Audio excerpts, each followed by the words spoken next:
Et si se mettent en place des outils comme l'identité numérique et l'euro numérique, avec des possibilités de traçage de plus en plus précises et efficaces de la population, on saura tout ce que tu fais à la seconde. Et si on décide que les règles du jeu qui changent, ben, à cet instant même, quand tu pensais être un bon citoyen, du coup, tu pourras pas, parce que peut-être que dans ta vie, il y a des choses qui étaient légales et qui ne le sont plus.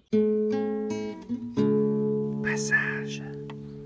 Bonjour à tous, bienvenue sur la chaîne des petits passages. Aujourd'hui, une petite vidéo où je vais récapituler un peu ma vision du monde, ma vision de la situation actuelle et de voir ensemble les propositions que je peux vous faire. Et je vous rappelle également la nouvelle tournée de la conférence atelier Retrouver liberté, autonomie et souveraineté qui se passera près de chez toi puisque je le fais en fonction des demandes. Et donc, je t'invite à me contacter. Je te mets toutes les informations en description. Pour bénéficier de l'ensemble de mon message, restez bien jusqu'à la fin de la vidéo. Et si elle vous aura semblé pertinente, merci de la partager, de la commenter et de vous abonner à la chaîne. Semons des graines ensemble. Passage.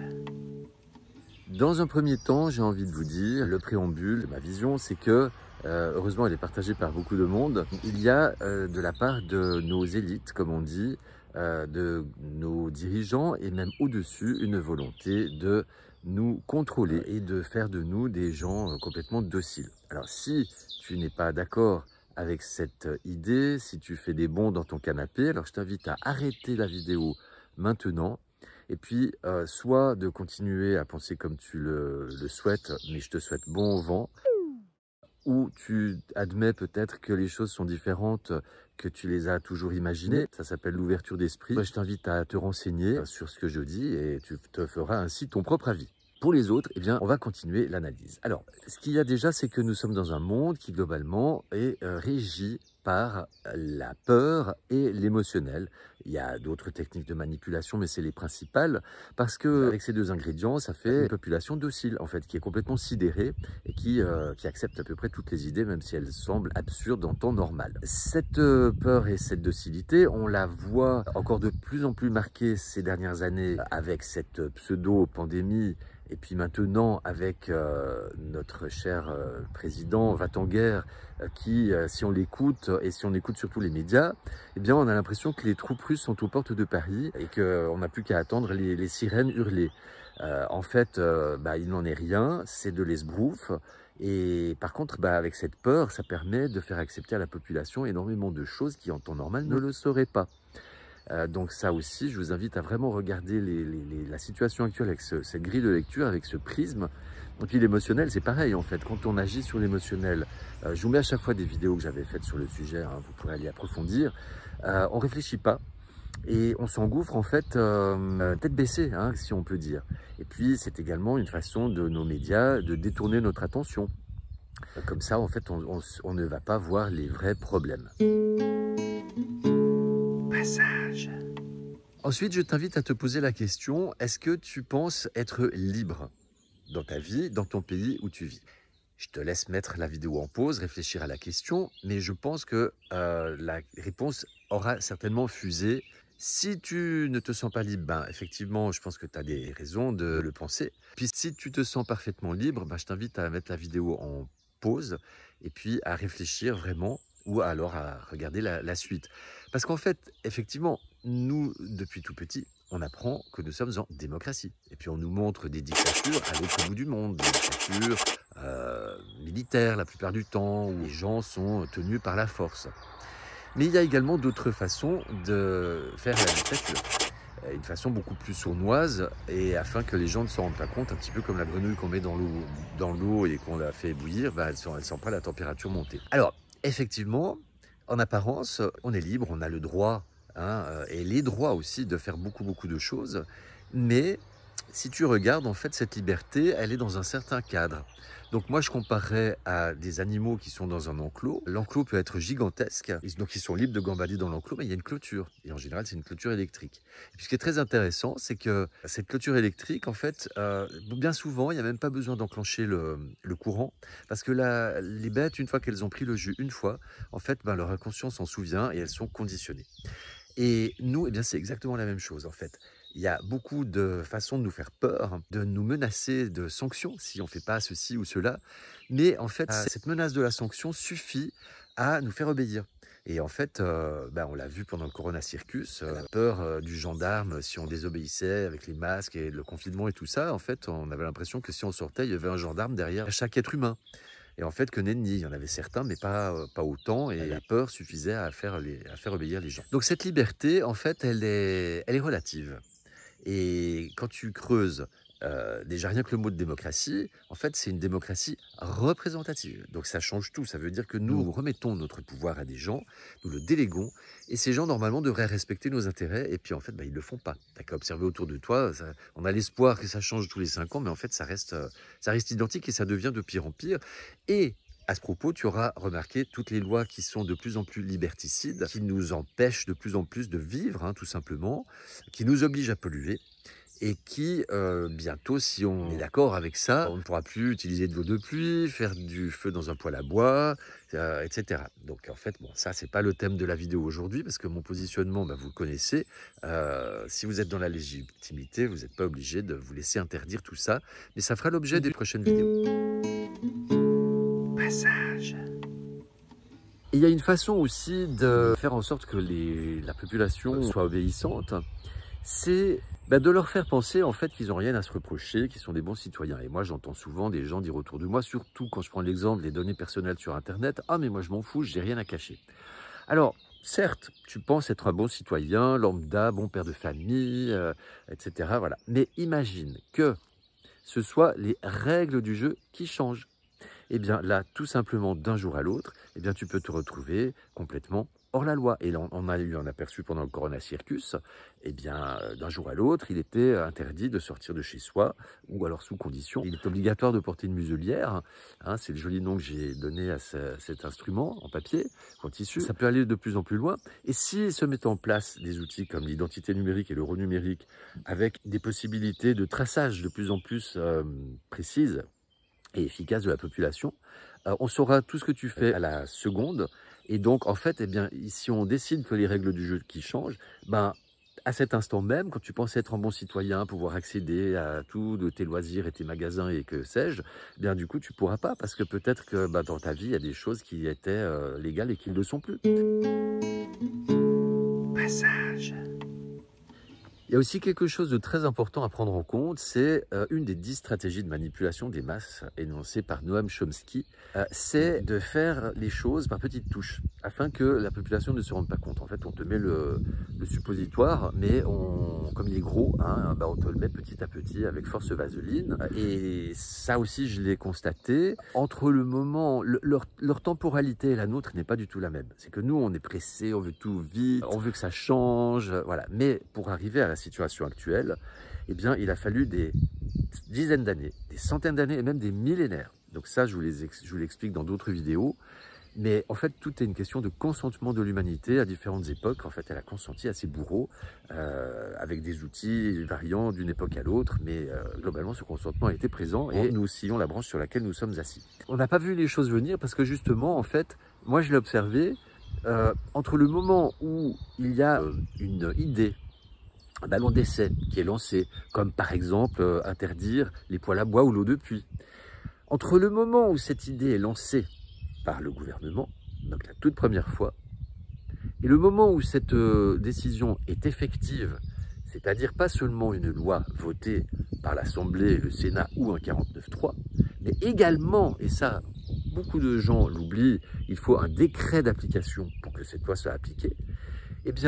Entre le premier ballon d'essai et ce décret d'application, il se passe entre 10 et 20 ans. Ce qui fait que si on regarde les choses avec cette temporalité, on se rend compte que des choses qui ont pu être dites il y a 5, 7 ans, 8 ans, on a pu se dire, ouais, mais bon, ils en parlent depuis un moment, ça s'est jamais fait, du coup on baisse la garde. Comme par exemple la séquestration de l'épargne sur les comptes en banque, ou comme par exemple la volonté de mettre en place un état d'urgence et de créer, ça c'est une autre technique de manipulation, créer le problème, apporter la solution, donc créer de la division au sein des Français, faire venir beaucoup de migrants de façon organisée et complètement manipulée, ou eux-mêmes se font manipuler, faire peur à la population, faire miroiter et grandir des problèmes qui sont liés à cette immigration, qui sont tout simplement dus à la force du nombre et que c'est mathématique et qu'à un moment donné, c'est pas une question de couleur de peau ou de religion, c'est une question de pauvreté la plupart du temps et de manipulation. Là, on pousse les gens à bout, à un moment donné ils descendent dans la rue, et puis qu'est-ce qui se passe? On met des casseurs au milieu d'une population qui est globalement pacifiste, bien qu'elle ait beaucoup de colère, et puis ces casseurs sont des faux casseurs pour la plupart. Et puis après, on va arriver en disant « mais regardez, la situation ne peut plus tenir, il nous faut instaurer un état d'urgence ». Et puis c'est très probablement que les choses risquent de se passer. Donc là, je m'écarte un peu du sujet, mais réfléchissez bien avant d'aller manifester aux conséquences, et surtout à la stratégie de l'adversaire.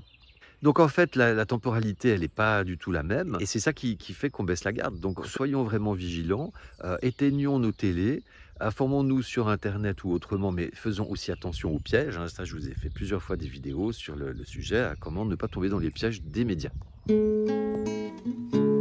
Passage. Alors après, autre chose qui peut expliquer comment nous ne voyons pas toutes ces choses, je vous l'ai expliqué, la temporalité n'est pas la même, ça s'étale sur des dizaines d'années. Donc on pourrait considérer que ce qui nous arrive maintenant n'est que juste l'épisode suivant la Deuxième Guerre mondiale. Et en fait, tout n'est possible qu'avec du temps. Et en fait, c'est une histoire de changement de génération. On met en place des changements qui ne vont pas forcément atteindre la génération actuelle, mais par contre celle des enfants. Donc là, si on regarde les enfants qui étaient petits, qui étaient jeunes, on va dire, pendant le Corona Circus, ils ont intégré la normalité, qu'on doive mettre une muselière sur le nez quand le gouvernement a décidé, qu'on doive rester bien docilement à la maison, qu'on doive croire tout ce qui est dit, que l'éveil c'est bien, etc., etc. Et en fait, cette génération, elle va recevoir tout un matraquage de la part de ses parents, parce qu'ils répètent ce qu'ils croient bon pour leurs enfants. C'est ce qui est dit à l'école, c'est la première école du formatage, enfin la deuxième après les parents. C'est également les médias, etc., etc. Et comme sur Internet, il y a beaucoup de pièges, ils vont peut-être se dire « oui, mais moi, j'écoute pas tout ce qu'on me dit, j'écoute pas les médias, je vais sur Internet. » Ils vont tomber sur des vidéos étiquetées « théorie du complot », et dans lesquels il y a beaucoup de pièges, et puis on va les mener sur des voies de garage, c'est comme avec le New Age. Donc, en fait, les pièges sont vraiment partout, mais quand on avance comme ça, parce qu'ils avancent de 5 cases et ils reculent de 2, on a l'impression des fois qu'il y a des rétropédalages ou des retours en arrière, mais en fait, que nenni, parce qu'ils avancent, ils avancent, ils avancent. Et nous, comme on a notre attention détournée en permanence, et bien du coup, on ne voit pas les problèmes sous le bon angle. Nous ne voyons pas également, des fois, le fait qu'il y a un problème tout court. Donc, c'est difficile de trouver les causes, et une fois qu'on a trouvé les causes, ça nous permet de trouver les solutions. Mais ça ne se fait pas quand on a l'attention détournée en permanence sur des futilités, ou sur Netflix, ou sur les réseaux sociaux en permanence. Et c'est vraiment une question d'être attentif, où on pose notre attention justement, être conscient des conséquences de là où on met notre attention. Passage. Alors la dernière partie et la conclusion, ça va être que se met en place au fil de nos vies une dépendance au système, où depuis qu'on est tout petit, on nous fait croire qu'on est obligé d'y adhérer, d'obéir, de filer droit, etc., etc.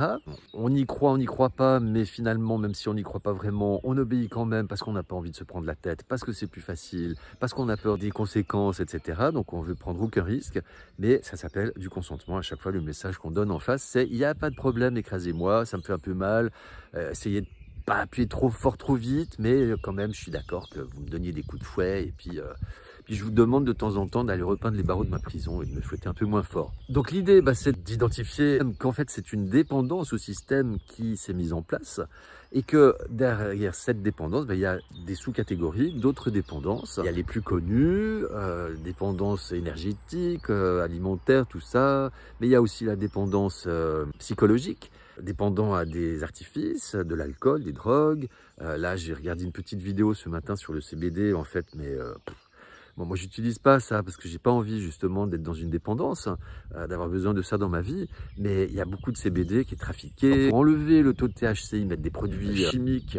Donc en fait, on se gave de produits chimiques en pensant fumer une plante. Enfin, c'est sans fin. Je veux dire, c'est les poupées russes. Donc toutes ces dépendances, donc les identifier et puis à chaque fois regarder comment je pourrais faire autrement. Déjà regarder comment je suis arrivé dans cette dépendance, toujours identifier les causes, et à tout moment, à partir de ma vie actuelle, initier des changements, des petits changements. C'est pour ça que la chaîne s'appelle Les Petits Pas Sages, des petits pas dans la compréhension et dans l'action. À ce propos, eh bien, je vous propose toutes mes vidéos que je vous invite à aller regarder, mais également une conférence atelier qui est plus du pratico-pratique où ensemble on pourra prendre des exemples de mécontentement qui induisent des dépendances ou qui sont dues à ces fameuses dépendances au système.